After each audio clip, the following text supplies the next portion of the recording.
Assalamualaikum friends, I am Muhammad Naeem and welcome to my YouTube channel. Subscribe my YouTube channel, like and share my videos if my videos are helpful for you. आज हम जिस topic पर discuss करने जा रहे हैं वह air conditioner का कंप्रेसर स्टार्ट क्यों नहीं हो रहा, अगर स्टार्ट हो रहा है तो प्रॉपर वर्क क्यों नहीं कर रहा। इसकी रीज़न्स के बारे में आज हम डिस्कस करेंगे। इसमें क्या क्या वजूहात हैं, किस वजह से हमारा कंप्रेसर जो है वो स्टार्ट नहीं हो रहा और अगर स्टार्ट हो रहा है तो प्रॉपर वर्क नहीं कर रहा। पहली वजह जो होती है वो है कैपेसिटर। हमारे कंप्रेसर को स्टार्ट करने के लिए कैपेसिटर की ज़रूरत होती है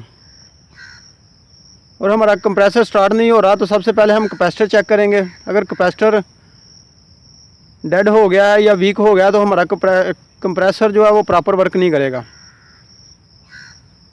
अगर कैपेसिटर हमारा बिल्कुल डेड हो गया है तो जो ही हम एसी को ऑन करेंगे तो हमारा एसी जो है हाई एम्प्स लेकर ट्रिप हो जाएगा। तो अगर कैपेसिटर जो है वीक हो गया है तो हमारा एसी जो है वो चलेगा, लेकिन थोड़ी देर चलने के बाद आहिस्ता आहिस्ता जो एम्प्स है वो इंक्रीज़ करेगा और ट्रिप हो जाएगा।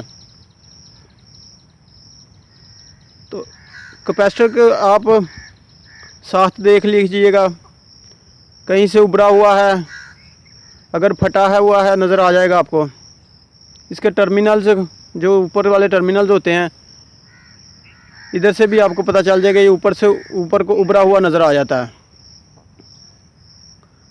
तो अगर ऐसी कंडीशन है तो आप इसका कैपेसिटर चेंज कर दें। कैपेसिटर चेंज करने के बाद दोबारा क्लैंप मीटर लगाएं और दोबारा एसी को ऑन करें और चेक कर लें।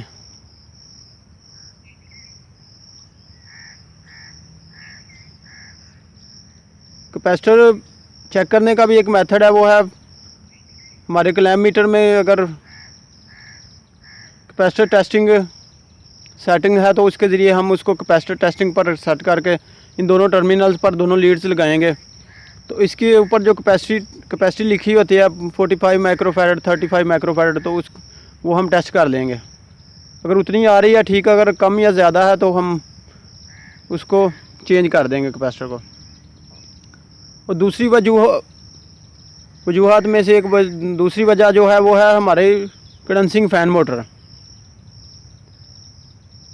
अगर हमारी कंडेंसिंग फ़ैन मोटर वर्क नहीं कर रही तो हमारे कंप्रेसर का हेड प्रेशर बढ़ेगा, जिसकी वजह से कंप्रेसर ओवरहीट होगा और ज़्यादा एम्प्स लेगा और ट्रिप हो जाएगा।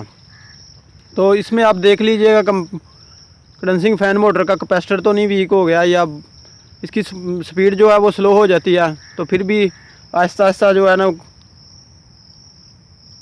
कंप्रेसर हमारा हीटअप होता है और ट्रिप हो जाता है। या इसकी वाइंडिंग्स अगर हीटअप हो गई हैं या शॉर्ट हो गई हैं तो आप चेक कर लीजिएगा।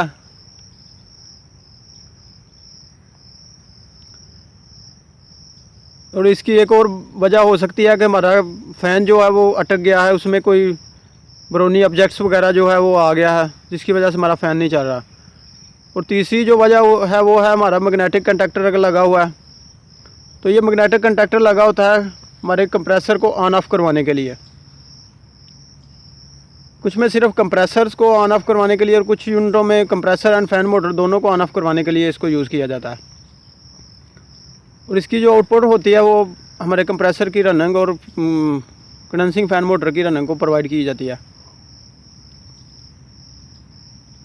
इससे सबसे पहले आप चेक कर लें कि इसकी पावर सप्लाई, इसको जो इनपुट पावर सप्लाई है वो मिल रही है, न्यूट्रल एंड फेज चेक कर लें। फिर इसकी कोइल्स वोल्टेज होते हैं A1 A2 जो होते हैं वो चेक कर लें। A1 पर अगर न्यूट्रल है तो A2 पर हमारा जो CP वायर है इंडोर 3 मिनट के बाद छोड़ेगा, वो चेक कर लें। 220 वोल्ट आ रहे हैं।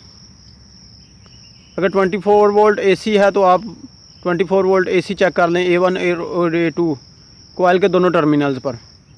अगर मिल रहे हैं तो ठीक है, अगर नहीं मिल रहे तो चेक कर लें कि हमारे ट्रांसफार्मर या दूसरा इंडोर की जो रिले है उसमें तो नहीं फॉल्ट जो आउटपुट नहीं दे रही। इसके बाद आप इस आउटपुट चेक कर लें, अगर आउटपुट मिल रही है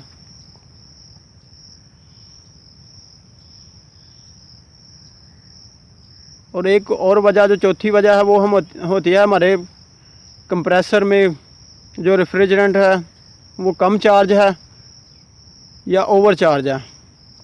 कम चार्ज होगी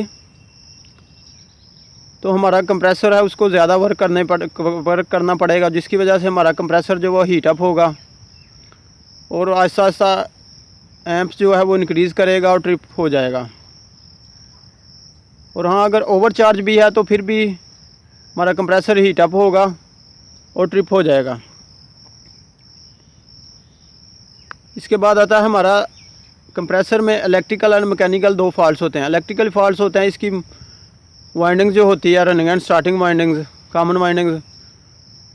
और मैकेनिकल फॉल्ट इसमें होते हैं हमारा जो रूटर है, लॉक रूटर, अगर रूटर हमारा लॉक्ड हो गया है तो सबसे पहले हम बात कर लेते हैं इलेक्ट्रिकली। हम अगर हमारा वाइंडिंग्स ओपन हो गई हैं तो भी हमारा कंप्रेसर स्टार्ट नहीं होगा। अगर हमारा कंप्रेसर स्टार्ट हो रहा है और थोड़ी देर बाद ब्रेकर को भी साथ ट्रिप कर रहा है तो समझ लें कि हमारा कंप्रेसर जिसकी वाइंडिंग है वो ग्राउंड हो चुकी हैं। कंप्रेसर की बॉडी के साथ जो इसके अंदर की वाइंडिंग्स हैं, रनिंग एंड स्टार्टिंग वाइंडिंग्स है, वो हमारे कंप्रेसर की बॉडी के साथ कनेक्ट हो रही हैं, जिसकी वजह से हमारा ब्रेकर जो है ट्रिप हो रहा है। वाइंडिंग्स ओपन या शॉर्ट हो सकती हैं, वो ग्राउंडिंग हो सकती है। इसके बाद हमारा जो प्रॉब्लम आता है लॉक रूटर एम्प्स, हमारा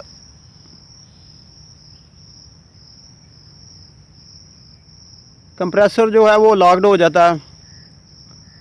इलेक्ट्रिकली ठीक होता है लेकिन मैकेनिकली उसमें फॉल्ट होता है, कोई चीज़ अंदर टूट चुकी होती है इसमें।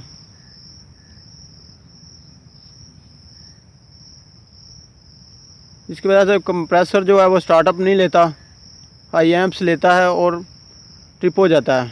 अगर हम बार बार इसको ऑन ऑफ करेंगे तो इसके अंदर का जो वो ओवरलोड है वो ट्रिप हो जाता है।